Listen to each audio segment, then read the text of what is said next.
দর্শক শুভেচ্ছা আপনাদের সবাইকে। শুরু হলো সব খবর। কম সময়ে সব খবর একসাথে, খবরটা খুব বড় করে বলবো না, কিন্তু যতটুখানি বলবো তাতে করে আপনি জেনে যেতে পারবেন আজ সারাদিন কোথায় কি ছিল বা কোথায় কি হলো। নিয়মিত আয়োজনে স্বাগত জানাচ্ছি আপনাদের সবাইকে, আমি মনিরুল ইসলাম। তো চলুন শুরু করা যাক আমাদের খবরগুলো। রাজধানীর বঙ্গবন্ধু এভিনিউতে শ্রমিক লীগের জনসভায় এই মুহূর্তে বক্তব্য রাখছেন আওয়ামী লীগের সাধারণ সম্পাদক ওবায়দুল কাদের। দর্শক, আমরা আওয়ামী লীগের এই শ্রমিক লীগের এই সমাবেশে আমরা একটু শুরুতেই তার বক্তব্যে যাচ্ছি। হিটলার হলোকাস্টে 60 লাখ ইহুদিকে হত্যা করেছে। আজ ইসরায়েলের প্রধানমন্ত্রী নেতানিয়াহু আজকে মুসলমানদের, প্যালেস্টাইনিদের ওই হিটলারের কায়দায় একে একে হত্যা করছে। নারীরা রেহাই পাচ্ছে না, শিশুরা রেহাই পাচ্ছে না। মাঝে মাঝে মনে হয় হিটলারের চেয়েও জঘন্য লোক এই ইহুদিবাদী নেতানিয়াহু, ইসরায়েলের প্রধানমন্ত্রী। সিজফায়ার আলোচনা চলছে, এর মধ্যেই গণকবর, গাজায় গণকবর, একের পর এক গণকবর আজকে উদ্ঘাটিত হচ্ছে। এই বর্বর মাঝে মাঝে মনে হয় মধ্যপ্রাচ্যের নিয়ন্ত্রণ এখন আর বোধহয় ওয়াশিংটনের হাতে নেই। মধ্যপ্রাচ্যের নিয়ন্ত্রণ এখন মনে হয় ইসরায়েলের প্রধানমন্ত্রী নেতানিয়াহু হলো সবচেয়ে বড় কর্তা। ওয়াশিংটনের কোনো ক্ষমতা নেই। ওয়াশিংটন অর্ডার করে, নেতানিয়াহু মানে না। সিজফায়ার করো, গাজা এইড পাঠাও, আমাদের আয়, উইল মেক আওয়ার ডিসিশন।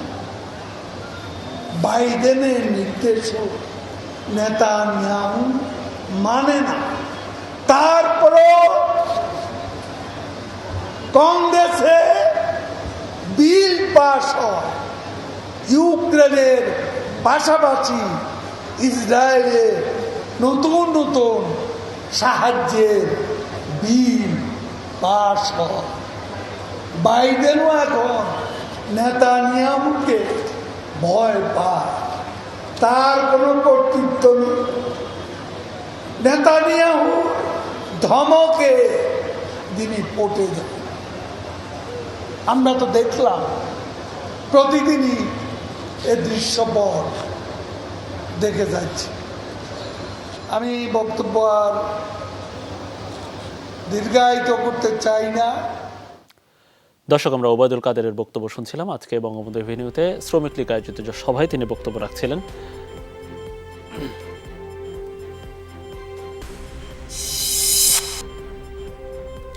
মে দিবস উপলক্ষে কেন্দ্রীয় কার্যালয়ে নয়াপল্টনে শ্রমিক সমাবেশ করেছে বিএনপি। দলের মহাসচিবের বক্তব্য শেষে বের করা হয়েছে র্যালিও। আমাদের সহকর্মী শরীফুল ইসলাম খান তিনি আজকে এই যে আওয়ামী লীগের পাশাপাশি নয়াপল্টনে বিএনপিও আজকে এই মহান মে দিবসে একটা অনুষ্ঠান রেখেছে এবং তারা সমাবেশ করেছে, এখন র্যালি চলছে। আমরা সরাসরি সেই চিত্র দেখতে পাচ্ছি। আমাদের সহকর্মী শরীফুল ইসলাম খান এই খবর সংগ্রহ করেছেন। আমরা যতদূর জেনেছি যে বিশাল একটা সমাবেশ হয়েছে, এখন র্যালিও হচ্ছে। বিএনপি নেতারা কি বলেছেন শরীফ একটু জানতে চাই এবং পাশাপাশি এই র্যালি সম্পর্কে একটু জানতে চাই।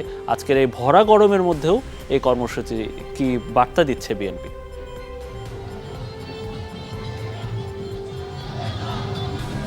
লাইভে আছি।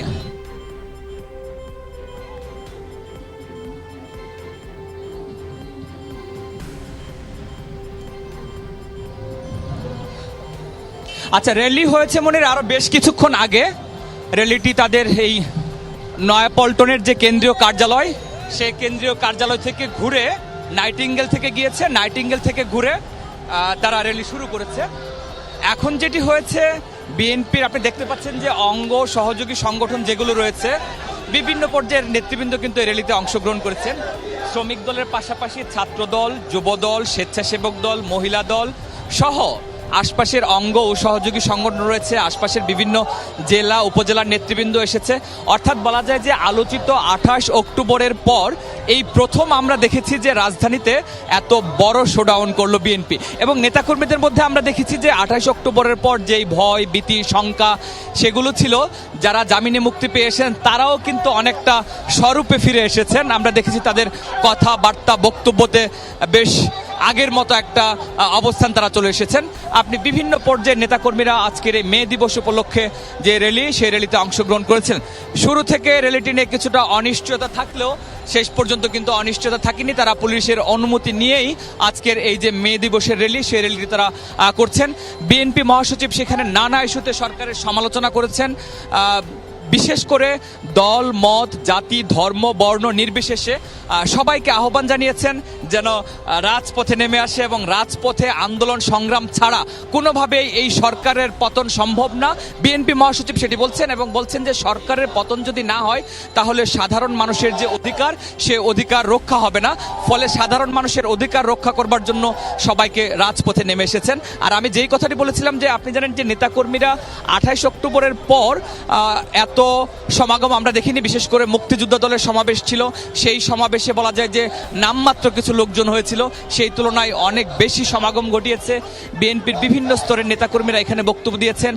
প্রচণ্ড গরমে আমরা জিজ্ঞেস করেছিলাম যে এই যে গরমে যেখানে স্কুল কলেজ বন্ধ আপনারা সমাবেশ করছেন নেতাকর্মীদের উদ্দেশ্যে, তারা বলছেন যে তারা হচ্ছেন গণতন্ত্রের যোদ্ধা, যোদ্ধাদের কোনো কষ্ট নেই, তারা রাজপথে আছেন, রাজপথে থাকবেন, সেই অঙ্গীকার করছেন। মনির। জি, অনেক ধন্যবাদ আপনাকে শরীফুল ইসলাম খান। দর্শক, আমরা শরীফুল ইসলাম খানের মাধ্যমে দেখছিলাম আজকে বিএনপির শ্রমিক দলের মাধ্যমে তিনি শ্রমিক দল সেটা আয়োজন করেছিল, সেখানে মির্জা ফখরুল ইসলাম আলমগীর বক্তব্য রেখেছিল। আমরা সেই বক্তব্য নিশ্চয়ই পরের খবরে আপনাদের পুরোপুরি বিস্তারিত সেই সংবাদ জানাতে পারব।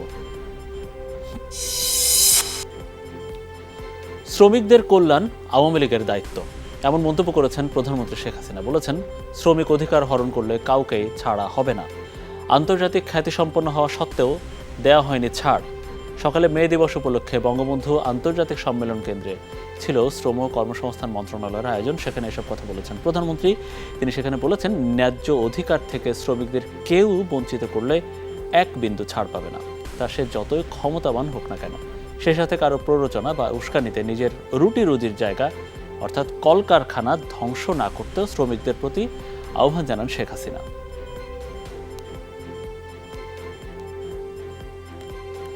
কেউ যদি আমাদের শ্রমিকদের ন্যায্য পাওনা থেকে বঞ্চিত করে, সে যে যত বড়ই হোক না কেন, আন্তর্জাতিক খ্যাতি সম্পন্ন হলেও তাদেরকে আমরা ছাড়ি না, ছাড়বো না। শ্রমিকের পাওনা যথাযথভাবে পরিশোধ করতে হবে, তাদের ভালো মন্দ দেখতে হবে। মালিকদেরও বলবো যে আপনারাও আপনাদের বিলাসিতার কিছু অংশ ছেড়ে দিয়ে শ্রমিকদের কল্যাণে দেখবেন।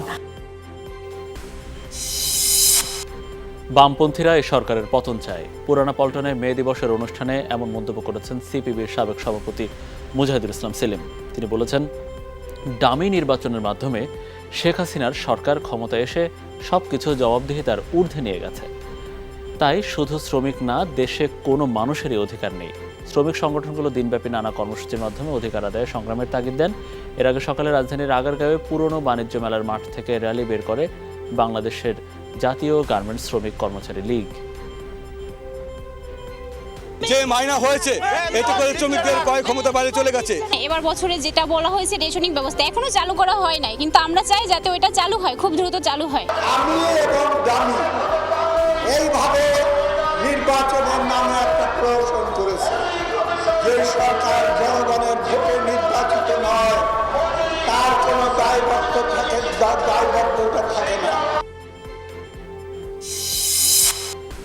আইনে কাঠামোর কারণে প্রাতিষ্ঠানিক খাতের শ্রমিকরা কিছুটা সুরক্ষা পেলেও 90% বেশি অপ্রাতিষ্ঠানিক খাতের শ্রমিক অধিকারের বেহাল অবস্থা, এমন অভিমত শ্রমিক সংগঠনগুলোর।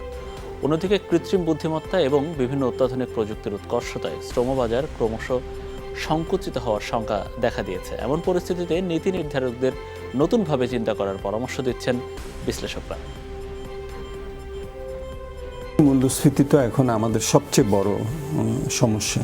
এটার ফলে জীবনযাত্রার ব্যয় বেড়ে মানুষের ক্রয় ক্ষমতা কমছে, জীবন মানের উপরে এটার নেতিবাচক প্রভাব পড়ছে।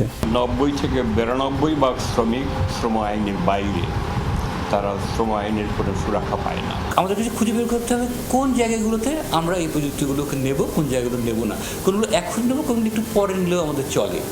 সেটা যদি আমরা সঠিকভাবে নির্বাহ করতে পারি তাহলে আসলে আমাদের শ্রমিকদের উপরে সরাসরি কোনো ইম্প্যাক্ট এখনই পড়বে না এবং পর্যায়ক্রমে তারা ভিন্ন কাজে নিজেদেরকে সংযুক্ত করতে পারবেন, সেরকম দক্ষতা অর্জন করবেন, সেদিকে আমাদের মাথা রাখতে হবে। টানা তাপপ্রবাহে সারা দেশে ত্রাহি অবস্থা, হাঁসফাঁস জনজীবন। আবহাওয়া অফিসের তথ্য অনুসারে যশোর, চুয়াডাঙ্গা, পাবনা ও রাজশাহী জেলার উপর দিয়ে বইছে অতি তীব্র তাপপ্রবাহ। আজ দেশের সর্বোচ্চ 42.8 ডিগ্রি সেলসিয়াস যশোর ও চুয়াডাঙ্গায়, রাজশাহী ও খুলনা এবং ঢাকা বিভাগে অনুভূত হচ্ছে তীব্র দাবদাহ। মৃদু থেকে মাঝারি তাপপ্রবাহ বইছে ময়মনসিংহ জেলাসহ বরিশাল, রংপুর ও চট্টগ্রাম বিভাগে। গ্রীষ্মের উত্তাপ আর ভ্যাপসা গরমে সাধারণ মানুষ চরম ভোগান্তিতে। খুব দরকার ছাড়া বাইরে বের হচ্ছেন না কেউ। খুব গরম পড়ছে, এই রোডের তাপমাত্রা এসে সব থেকে সমস্যা হচ্ছে। পিচ রাস্তার পাশেই বসে আছি, ওপরে পলিথিন দিয়ে তাকে দেখেন ওই যে তবু ঢেকে রেখেছি, বিক্রি কোনো কাস্টমার আসছে না। কিছুটা সুখবর দিল আবহাওয়া অফিস। কাল বৃষ্টি হলে তাপমাত্রা সহনীয় পর্যায়ে নামবে, তবে গ্রীষ্মকাল হওয়ায় স্বাভাবিকভাবে অনুভূত হবে গরম, জানিয়েছেন আবহাওয়াবিদ আব্দুর রহমান খান। কিন্তু সারা দেশের তাপমাত্রা স্বস্তিদায়ক হতে আরও 4 থেকে 5 দিন লাগবে। সকালে ব্রিফিংয়ে তিনি আরও জানান, রাজশাহী, রংপুর ও খুলনা বিভাগ ও ঢাকার পশ্চিম অঞ্চলে জারি থাকবে 48 ঘন্টার হিট অ্যালার্ট। আজ থেকে সিলেট ও চট্টগ্রামের বিভিন্ন অঞ্চল এবং কাল থেকে অন্যান্য অঞ্চলে বৃষ্টিপাতের সম্ভাবনা আছে। তবে 5 তারিখে সারা দেশে বৃষ্টিপাত হওয়ার সম্ভাবনা আছে বলেও জানিয়েছে আবহাওয়া অফিস। আগামীকাল থেকে আগামী 5 থেকে 6 দিন দেশের তাপমাত্রা অনেকটা স্বাভাবিকতার দিকে চলে আসার সম্ভাবনা আছে। গরমের অনুভূতিটা থাকবে, কিন্তু আসলে তাপমাত্রা এভাবে ওঠার গত কয়েকদিন যাবত যে তাপমাত্রা উঠেছে সেই ধরনের তাপমাত্রা আমরা আশা করছি না। আগামীকাল থেকেও কিন্তু দেশের উত্তর, পূর্ব এবং পূর্বের যে অঞ্চলগুলো, বিশেষ করে ময়মনসিংহ বিভাগ, সিলেট বিভাগ এবং চট্টগ্রাম বিভাগে, সেই সাথে ঢাকা বিভাগের পূর্বের যে অঞ্চলগুলো আছে, এসব অঞ্চলগুলো থেকে কিন্তু মোটামুটি বৃষ্টিপাতের প্রবণতা শুরু হওয়ার সম্ভাবনা বেশি। এদিকে বৃষ্টির প্রত্যাশায় আজও বিভিন্ন স্থানে বিশেষ নামাজ আদায় করেছেন মুসল্লিরা। সকাল 8:15টার দিকে রাজবাড়ী সরকারি উচ্চ বিদ্যালয় মাঠে সালাতুল ইস্তিসকা আদায় করেছেন মুসল্লিরা। আয়োজনে ছিল রাজবাড়ী জেলা ইমাম কমিটি। অংশ নেন পৌরসভার মেয়র আলমগীর শেখ তিতু, জেলা ইমাম কমিটি এবং ধর্মপ্রাণ সহস্রাধিক মুসল্লি। নামাজ শেষে মুসল্লিরা আল্লাহর কাছে ক্ষমা প্রার্থনা করেন। চলমান তীব্র দাবদাহ থেকে মুক্তি এবং বৃষ্টির জন্য দোয়াও করা হয়। গত বাঁধা পদ্ধতিতে হয়ে আসছে শিক্ষা প্রতিষ্ঠানের বাৎসরিক একাডেমিক ক্যালেন্ডার। প্রতি বছর পাঠদানের জন্য নির্ধারিত 185 দিন, গ্রীষ্ম আর শীতকালীন ছুটিও প্রতিবার দেওয়া হয় একই সময়। বিশ্লেষকরা বলছেন, সনাতন ধারণা বাদ দিয়ে ছুটির সময় পরিবর্তনের সুযোগ রাখা উচিত। আধুনিক শিক্ষা ব্যবস্থা সাজাতে আবহাওয়া সম্পর্কিত সব তথ্য নিয়ে সংশ্লিষ্ট মন্ত্রণালয়গুলোর সমন্বয়ে তৈরি করতে হবে একাডেমিক ক্যালেন্ডার। এটা একটা আপৎকালীন সময় এবং এটা কিন্তু সারা বছর তোমার সাস্টেন করবে না। তাহলে যখন সাস্টেন করবে না তখন আমি আবার নর্মাল স্কুলে ফিরে যাবো। গ্রীষ্মকালীন ছুটির বিষয়ে কখনো যোগাযোগ হয় নাই, তবে এবার আমাদের সঙ্গে যোগাযোগ হয়েছে যখন স্কুল 7 দিনের বন্ধ দিল, তখন আমাদের সঙ্গে যোগাযোগ করে আমাদের এখানকার টেম্পারেচার পূর্বাভাসটা নেওয়া হয়েছিল। ইউনিভার্সিটি হোক অথবা প্রাথমিক শিক্ষা প্রতিষ্ঠান হোক, অবশ্যই তাকে আবহাওয়া অধিদপ্তরের এন্ডোর্সমেন্ট নিয়ে এবং আন্তর্জাতিকভাবে যেসব প্রতিষ্ঠান নাসা বা অন্যান্য জায়গায় যারা আবহাওয়ার দীর্ঘকালীন ফোরকাস্ট করতে পারে, যেমন এই বছর বলো এল নিনো আসবে, গত বছর কিন্তু ফোরকাস্ট করে, তাই গত বছর যখন ফোরকাস্ট করা হলো, তাহলে এই বছরে আমি যখন ক্যালেন্ডার তৈরি করলাম আমি কেন সেটা কনসিডার করলাম না? আমাদের যেহেতু আবহাওয়ার প্যাটার্নটি এই বছর অনেক জায়গাতে পরিবর্তন হয়েছে, আমাদের আসলে ক্যালেন্ডারটা স্থির থাকাটা খুবই কঠিন, তো ক্যালেন্ডারটা অ্যাডজাস্টেড হবে। 2 দশকে বাংলাদেশে গাছ বেষ্টিত এলাকা কমেছে প্রায় 6,07,620 একর। ওয়াশিংটন ভিত্তিক গবেষণা প্রতিষ্ঠান গ্লোবাল ফরেস্ট ওয়াচের এক গবেষণায় উঠে এসেছে এমন তথ্য। 2001 থেকে 2023 সাল পর্যন্ত এই সময় গাছে আবৃত এলাকার পরিমাণ আগের তুলনায় 13% কমেছে। এর মধ্যে সবচেয়ে বেশি কমেছে 2017 সালে প্রায় 70,000 একর। গবেষণার তথ্যে বলা হয়েছে 2010 সালে বাংলাদেশে প্রায় 49 লাখ 4.5 96,000 একর প্রাকৃতিক বনভূমি ছিল, যা মোট ভূমির 16%। প্রতি বছরই সেই বনভূমি কমছে। শুধু 2023 সালে বনভূমি কমেছে প্রায় 44,000 একর। এই বিশাল এলাকার গাছগাছালি ধ্বংস না হলে অন্তত 75 মেগাটন কার্বন ডাইঅক্সাইড নিঃসরণ ঠেকানো যেত। গত 20 বছরে চট্টগ্রাম অঞ্চল যে পরিমাণ বৃক্ষ আচ্ছাদিত এলাকা হারিয়েছে তার 76% বান্দরবান ও রাঙামাটিতে। এ সময় বৃক্ষ আচ্ছাদিত এলাকা সবচেয়ে বেশি উজাড় হয়েছে বান্দরবানে। নাটোরের লালপুরে আওয়ামী লীগ নেতা মঞ্জুর হত্যার ঘটনায় মামলা হয়েছে। গ্রেফতার হয়েছে 4 আসামি। পুলিশ জানায় দুপুরে নিহতের বড় ভাই মাসুদ রানা বাদী হয়ে একটি মামলা করেছেন। এতে টুমন সহ 16 জনকে আসামি করা হয়েছে। গতরাত 11:30টার দিকে উপজেলার গোপালপুর রেলগেট এলাকায় গুলি করে হত্যা করা হয় পৌর আওয়ামী লীগের সহসভাপতি মঞ্জুর রহমানকে। 2018 সালে পৌর যুবলীগের যুগ্ম সাধারণ সম্পাদক জাহারুল ইসলাম হত্যা মামলার প্রধান আসামি ছিলেন মঞ্জুর রহমান মঞ্জু। পরিবারের অভিযোগ, ঠিকাদার ব্যবসা ও আধিপত্য বিস্তারের বিরোধের জেরেই প্রতিপক্ষ টুমন গ্রুপের হাতে খুন হতে হয়েছে মঞ্জুকে।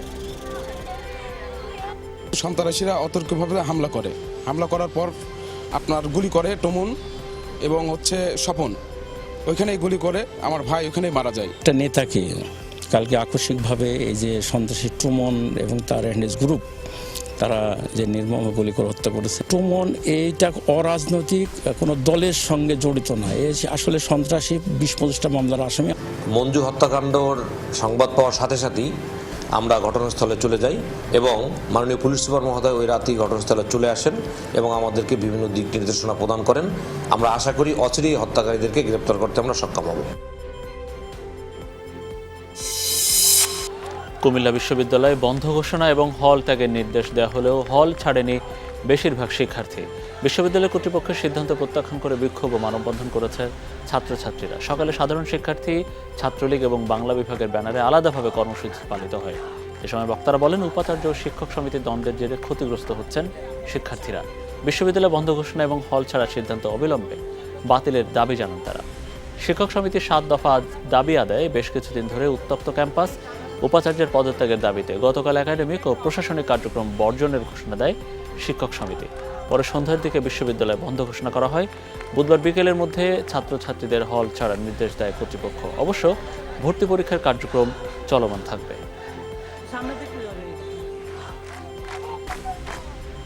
আজকে বিসি কোথায়? বিসি যদি সাধারণ শিক্ষার্থীর পক্ষে হতো, তার সন্তানের মতো আমরা শিক্ষার্থীরা আমরা এই রোদের তাপদাহে দাঁড়িয়ে আছি। তিনি কোথায়? তিনি ঢাকায় যেয়ে তিনি গেস্ট হাউসে বসে আছেন। বিশ্ববিদ্যালয় অনির্দিষ্টকালে বন্ধ দিয়ে আমাদের পরীক্ষা এবং ক্লাসগুলো চলছে, এগুলো যে বন্ধ হয়ে গেছে এটা আমাদের ক্ষতি হচ্ছে। শিক্ষক সমিতির সাথে প্রশাসনের যে দ্বন্দ্ব চলছে সেটা কিভাবে বন্ধ করা যায় এবং সেই বিষয়ে শিক্ষক সমিতির সাথে আলোচনা করে আমরা অতি শীঘ্রই আশা করি এই সমস্যার সমাধান করতে পারব।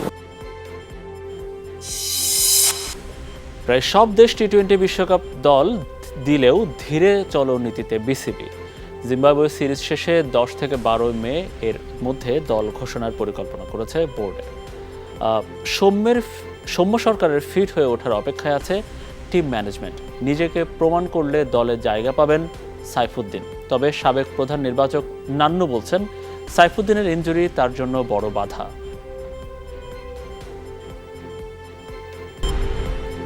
দর্শক, আরও একবার স্বাগত। আপনারা দেখছেন সব খবর। রোগীদের প্রতি চিকিৎসকদের কোনো প্রকার অবহেলা সহ্য করা হবে না, এমনটা জানিয়েছেন স্বাস্থ্যমন্ত্রী ডাক্তার সামন্তলাল সেন। সেই সাথে চিকিৎসকদের সুরক্ষাও নিশ্চিতের অঙ্গীকার করেন তিনি।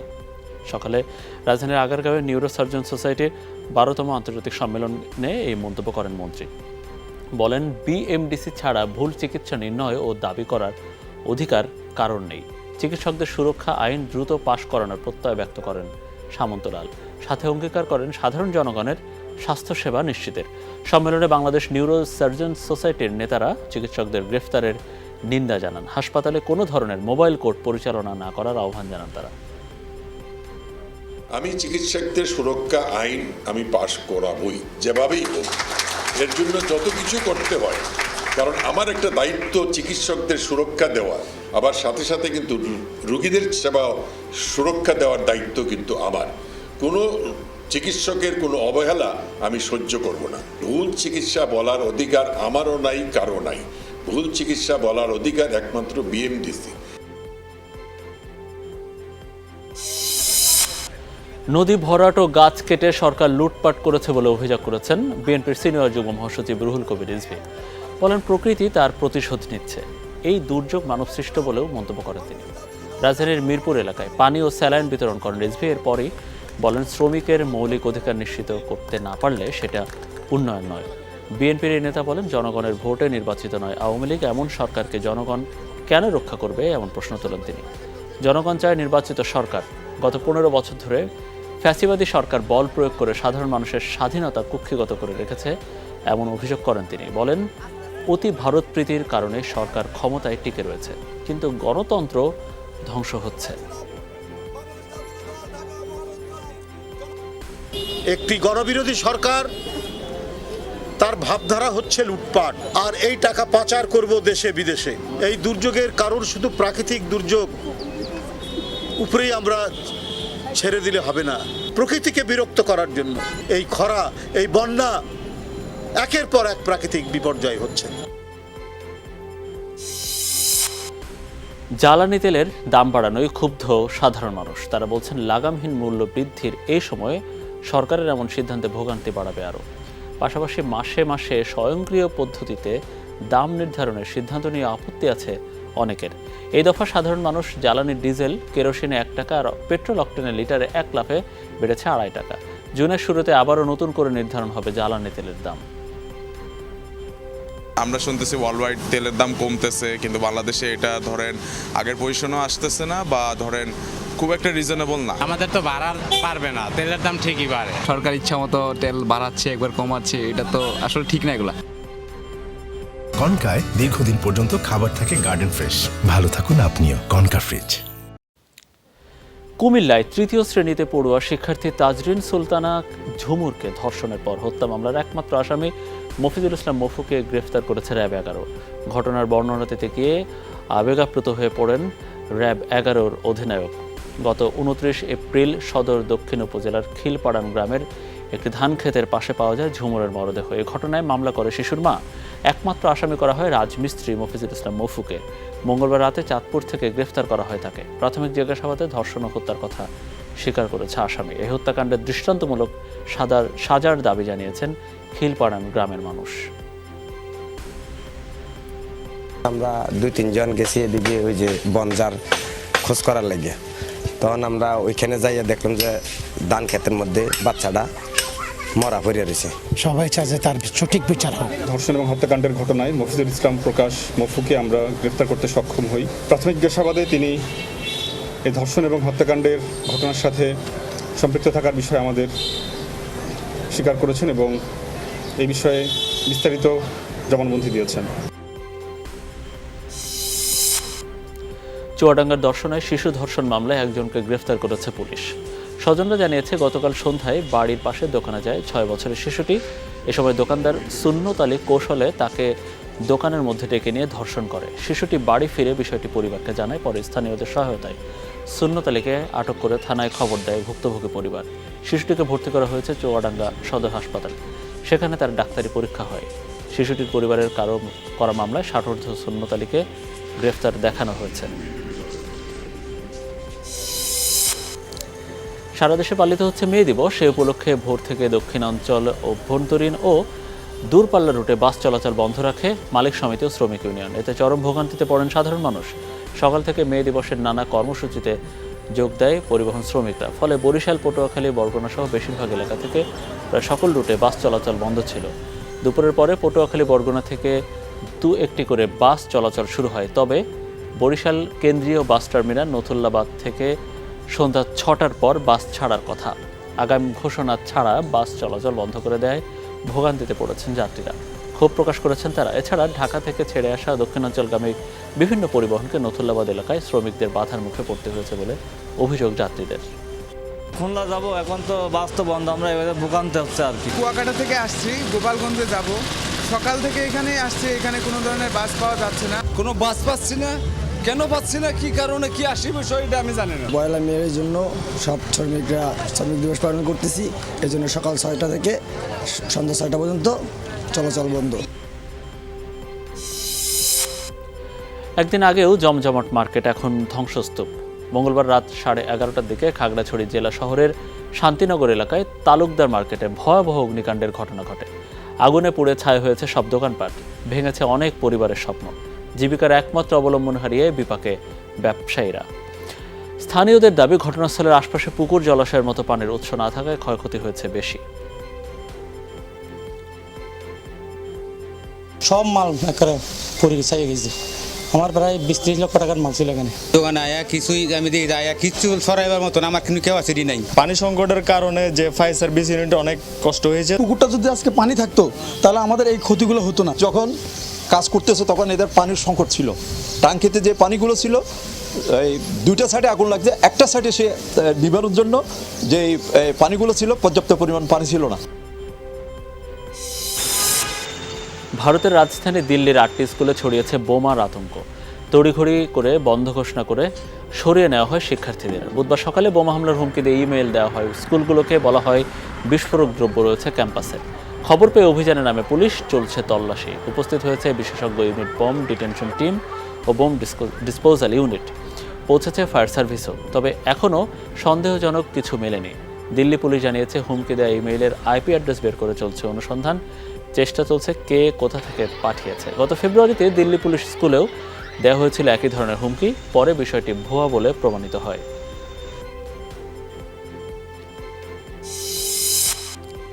ইসরায়েলি বাহিনীর ক্রমাগত নৃশংসতায় ধ্বংসস্তূপে পরিণত হয়েছে গাজা উপত্যকা। সেই ধ্বংসাবশেষের নিচে এখন চাপা পড়ে আছে প্রায় 10,000 মানুষের দেহ। মঙ্গলবার এমনই এক তথ্য জানিয়েছে গাজার স্বাস্থ্য মন্ত্রণালয়। বিবৃতিতে আরও বলা হয়, বিধ্বস্ত ঘরবাড়ি ও স্থাপনার ভগ্নাবশেষের নিচে হাজার হাজার মরদেহ থাকায় ছড়িয়ে পড়েছে রোগবালাই। তার উপর গ্রীষ্মকাল হওয়ায় উচ্চ তাপমাত্রায় দ্রুত পচতে শুরু করেছে এসব মরদেহ। প্রায় 7 মাস ধরে চলা আগ্রাসনের উপত্যকায় তৈরি হয়েছে অন্তত 37 মিলিয়ন টন ধ্বংসাবশেষ, যা সরাতে সময় লাগবে কমপক্ষে 14 বছর। গত বছর অক্টোবর থেকে এ যাবৎ ইসরায়েলি হামলায় প্রাণ হারিয়েছেন 34,500 ফিলিস্তিনি, যার মধ্যে শুধু শিশুই রয়েছে 14,500। ইউরোপীয় ইউনিয়নের কূটনীতিকদের গাড়িতে পাথর ছুঁড়ে বিক্ষোভ করেছে ফিলিস্তিনের একদল শিক্ষার্থী। গাজায় চলমান ইসরায়েলি আগ্রাসনের বিরুদ্ধে প্রতিবাদ জানান তারা। মঙ্গলবার দখলকৃত পশ্চিম তীরের রামাল্লায় এই ঘটনা ঘটে। হামলায় ক্ষতিগ্রস্ত হয় বেশ কিছু গাড়ি, তবে পাওয়া যায়নি কোনো হতাহতের খবর। জানা যায়, ফিলিস্তিন জাদুঘরে বৈঠক করতে এসেছিলেন ইউরোপীয় ইউনিয়নের প্রতিনিধিরা। এর আগে বৈঠকে জার্মানির প্রতিনিধি আসায় সামাজিক যোগাযোগ মাধ্যমে প্রতিবাদ জানায় আন্দোলনকারীরা। গাজায় আগ্রাসন শুরুর পর থেকে ইসরায়েলের অস্ত্র সরবরাহ করে আসছে জার্মানি, তাই দেশটির প্রতিনিধির আগমনে ক্ষোভ প্রকাশ করেন বিক্ষোভকারীরা। যুক্তরাষ্ট্রের কলম্বিয়া ইউনিভার্সিটির হ্যামিল্টন হলের নাম পাল্টে দিয়েছেন বিক্ষোভকারীরা। ইসরায়েলি আগ্রাসনে নিহত ফিলিস্তিনি শিশু হিন্দ রজবের নামে রাখা হয় হলের নাম, তবে সেটি আনুষ্ঠানিক কোনো নামকরণ ছিল না। মঙ্গলবার বিক্ষোভকারীরা হ্যামিল্টন হলের দখল নিয়ে তার নামকরণ করে হিন্স হল। এ সময় তারা সাদা রঙের কাপড়ের উপর লাল রঙের হিন্স হল লিখে তা ঝুলিয়ে দেন। ব্যানারটিতে শিশুর প্রতিকৃতিও আঁকা ছিল। গেল ফেব্রুয়ারিতে ইসরায়েলি ট্যাঙ্কের গোলার আঘাতে নিহত হন 6 বছরের শিশু হিন্দ রজব। টি-20 সিরিজকে সামনে রেখে চট্টগ্রামের জহুর আহমেদ চৌধুরী স্টেডিয়ামে অনুশীলন করেছে বাংলাদেশ ও জিম্বাবুয়ে ক্রিকেট দল। মাহমুদুল্লাহ সহ প্রিমিয়ার লিগ থেকে খেলতে ঢাকায় ফেরা 4 ক্রিকেটার ছিলেন না অনুশীলনে। এর আগে সকালে অনুশীলনে ব্যস্ত সময় পার করেছেন জিম্বাবুয়ে অধিনায়ক সিকান্দার রাজা, ফারাজ আকরাম ও ব্রায়ান বেনেটেরা। বাংলাদেশের সাথে টি-20তে চোখে পড়ার মতো তাদের কোনো সাফল্য না থাকলেও এবার তা করে দেখাতে চায় জিম্বাবুয়ে। সুপ্রিম কোর্টের মতো বিচারিক আদালতের রায় পর্যায়ক্রমে অনলাইনে আপলোডের চেষ্টা চলছে বলে জানিয়েছেন প্রধান বিচারপতি ওবায়দুল হাসান। দুপুরে সিলেট জেলা ও দায়রা জজ আদালত প্রাঙ্গণে ন্যায়কুঞ্জ উদ্বোধন করেন তিনি। এ সময় প্রধান বিচারপতি বলেন, দেশের সব জেলায় ন্যায়কুঞ্জ স্থাপন করা হচ্ছে, এতে বিচার প্রার্থীদের ভোগান্তি কিছুটা কমবে। সিলেট জেলায় মামলা জট নিরসনে উদ্যোগ নেয়ার আশ্বাস দেন প্রধান বিচারপতি ওবায়দুল হাসান। উদ্বোধনকৃত ন্যায়কুঞ্জে রয়েছে বিচার প্রার্থীদের বসার স্থান, বাথরুম, ব্রেস্ট ফিডিং সেন্টার ও ক্যাফে। সুপ্রিম কোর্টের জাজমেন্ট, আপনি জাজমেন্ট হওয়ার পরেই এমনকি 1 ঘন্টার মধ্যে সেটা আপলোড হয়ে যায় এবং সারা পৃথিবী সেই জাজমেন্ট দেখতে পারে যে সুপ্রিম কোর্ট কি জাজমেন্ট দিয়েছে। আর আমাদের নিচের আদালতে যা জাজমেন্ট দিয়েছে সেইগুলি তারা আপলোড করেন না, বাট সেগুলো আমরা পর্যায়ক্রমে চেষ্টা করব সেগুলোকেও জনগণের একেবারেই সামনে নিয়ে আসা যায়। ঢাকা মহানগরীকে পরিবেশ বান্ধব সুন্দর শহরে রূপান্তরিত করা হবে, এমনটাই জানিয়েছেন রাজধানী উন্নয়ন কর্পোরেশন রাজুক এর নবনিযুক্ত চেয়ারম্যান অবসরপ্রাপ্ত major general doctor Mohammad Siddiqur Rahman Sarkar. দুপুরে গোপালগঞ্জের টুঙ্গিপাড়ায় জাতির জনক বঙ্গবন্ধু শেখ মুজিবুর রহমানের সমাধিতে শ্রদ্ধা নিবেদন শেষে তিনি বলেন, ঢাকাকে 8টি জোনে ভাগ করে কাজ করা হবে। পরে বঙ্গবন্ধু ও তার পরিবারের শহীদ সদস্যদের রুহের মাগফিরাত কামনা করে ফাতিহা পাঠ ও বিশেষ মোনাজাতে অংশ নেন তিনি। এ সময় তার সাথে রাজুকের ঊর্ধ্বতন কর্মকর্তা ছাড়াও স্থানীয় আওয়ামী লীগ নেতারাও উপস্থিত ছিলেন। এবং আমাদের রাস্তাঘাটগুলো একটু প্রশস্ত করা, সেই মাস্টার প্ল্যানও আমরা করে ফেলেছি। সেই অনুযায়ী ঢাকা শহরকে যে সার্কুলার রোড মাননীয় প্রধানমন্ত্রীর যে একটা প্ল্যান আছে সেই রেখে বিশেষ করে ইস্ট ওয়েস্ট রাস্তাগুলো আমরা করব।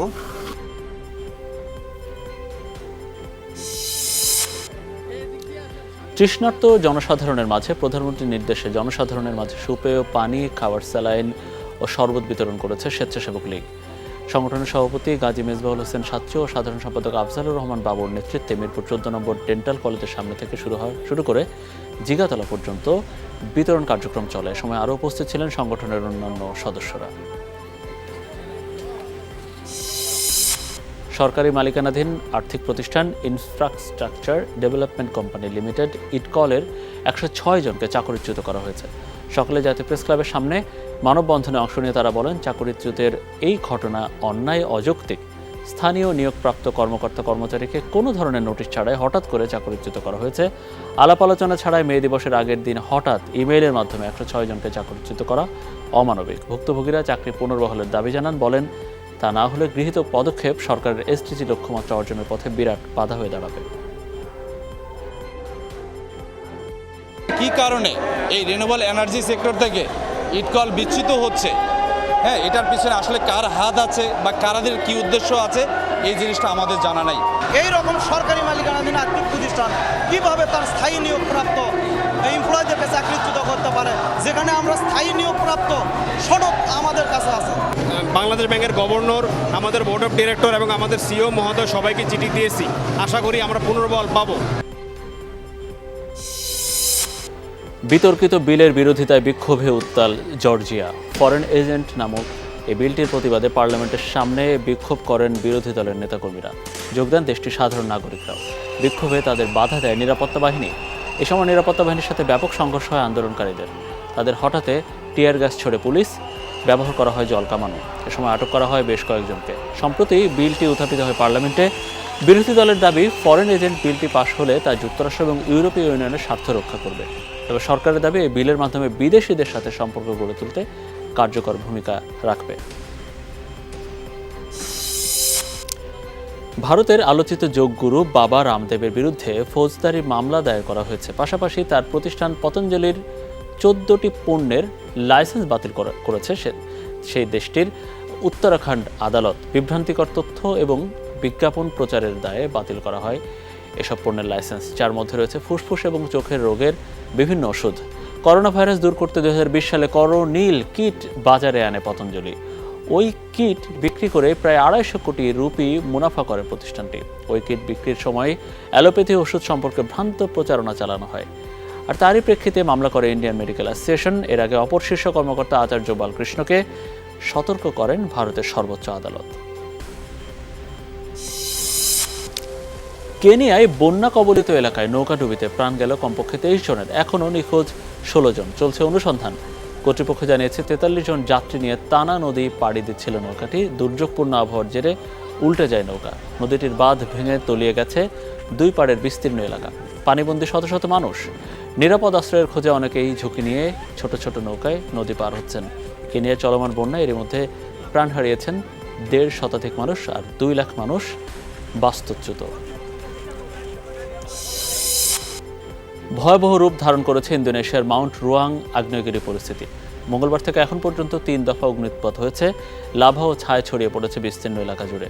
6টিরও বেশি বিমানবন্দর বন্ধ ঘোষণা করা হয়েছে। সুনামি আশঙ্কায় কর্তৃপক্ষ হাজার হাজার বাসিন্দাকে অন্যত্র সরিয়ে নিয়ে যাচ্ছে। অগ্নুৎপাতের ছায় মালয়েশিয়ার বর্নিও দ্বীপে পর্যন্ত ছড়িয়ে পড়েছে। সোমবার থেকে মাউন্ট রুয়াং আগ্নেয়গিরিতে শুরু হয় এই অগ্নুৎপাত। অভিজ্ঞ ক্রিকেটার স্টিভেন স্মিথকে ছাড়াই 15 সদস্যের দল ঘোষণা করেছে অস্ট্রেলিয়া। তরুণ সেনসেশন জ্যাক ফ্রেজার ম্যাকগার্কেরও জায়গা হয়নি বিশ্বকাপগামী দলে। মিচেল মার্শকে অধিনায়ক রেখেছে অস্ট্রেলিয়া। বিশ্বকাপ দলে পেসার হিসেবে প্যাট কামিন্স, জশ হ্যাজেলউড ও মিচেল স্টার্কের থাকা এক প্রকার নিশ্চিতই ছিল। তাদের সঙ্গে চতুর্থ পেসার হিসেবে সুযোগ পেয়েছেন নাথান এলিস। দলে আছেন বিশেষজ্ঞ স্পিনার অ্যাস্টন আগার ও allrounder Cameron Green, Travis Head, David Warner ও মার্শ, এই তিনজনই ওপেনিং করার নজির রয়েছে। তবে ওয়ার্নার হেড ওপেন করলে ওয়ান ডাউনে খেলবেন অধিনায়ক মার্শ।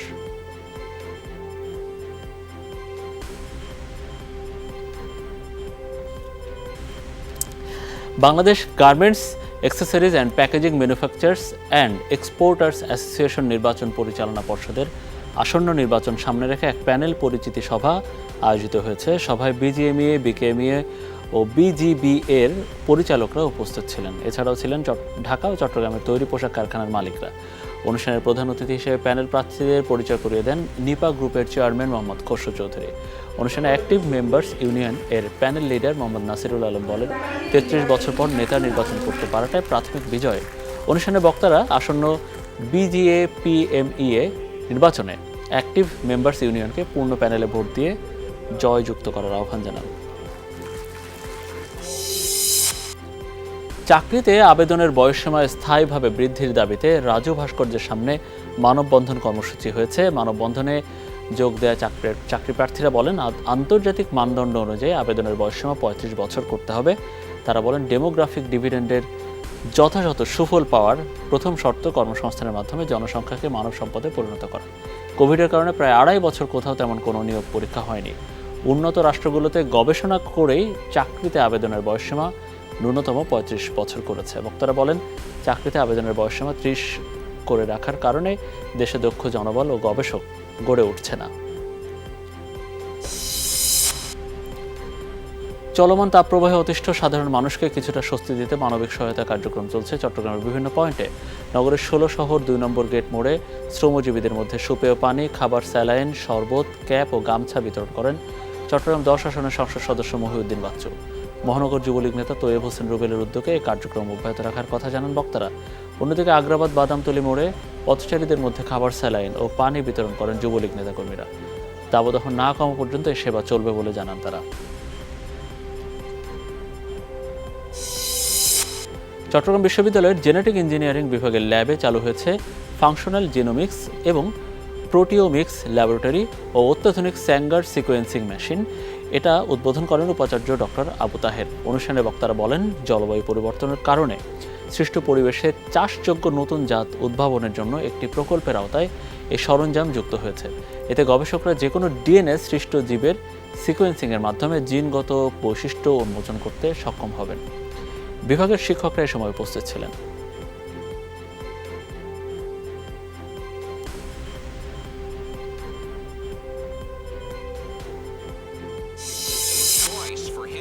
কানাডার প্রধানমন্ত্রী জাস্টিন ট্রুডোকে মানসিক বিকারগ্রস্ত বলে মন্তব্য করেছেন বিরোধী দলীয় নেতা। আর এই ইস্যুতে ব্যাপক উত্তেজনা হয় দেশটির পার্লামেন্টে। শৃঙ্খলা ভঙ্গের দায়ে পার্লামেন্ট ভবন থেকে বহিষ্কার করা হয় ওই সংসদ সদস্য পিয়েরে পোলিয়েফারকে। মঙ্গলবার হাউস অব কমন্সে বিতর্কের সময় ট্রুডোকে নিয়ে কটাক্ষ করেন তিনি। তীব্র সমালোচনা করেন সরকারের চিকিৎসা নীতিকে। এরপরে উত্তেজনা ছড়ায় চেম্বারে। মন্তব্য প্রত্যাখ্যানে অনুরোধ করেন স্পিকার ক্রেগ ফেরগাস। তবে 4 বার বলার পরও তিনি রাজি হননি। পরে তার বক্তব্যে কানাডার প্রধানমন্ত্রীর অসম্মান হয়েছে এমন অভিযোগে ওই সংসদ সদস্যকে বহিষ্কার করা হয়। মেট্রো ট্রেনের সাথে বাসের সংঘর্ষ। মঙ্গলবার যুক্তরাষ্ট্রের লস অ্যাঞ্জেলসে হয় এই দুর্ঘটনা। স্থানীয় সময় দুপুরে 150 শতাধিক যাত্রী নিয়ে যাচ্ছিল ট্রেনটি। শহরের কেন্দ্রে ইউনিভার্সিটি অফ সাউদার্ন ক্যালিফোর্নিয়ার শাটল বাস ধাক্কা দেয় সেটিকে। আহত হয় কমপক্ষে 37 জন। খবর পেয়ে দ্রুত অভিযানে নামে জরুরি বিভাগ। প্রাথমিক চিকিৎসার পর 16 জনকে নেওয়া হয় হাসপাতালে। এদের মধ্যে দুজনের শারীরিক অবস্থা আশঙ্কাজনক। দুর্ঘটনার জেরে বাধাগ্রস্ত হয় এলাকাটির যান চলাচল।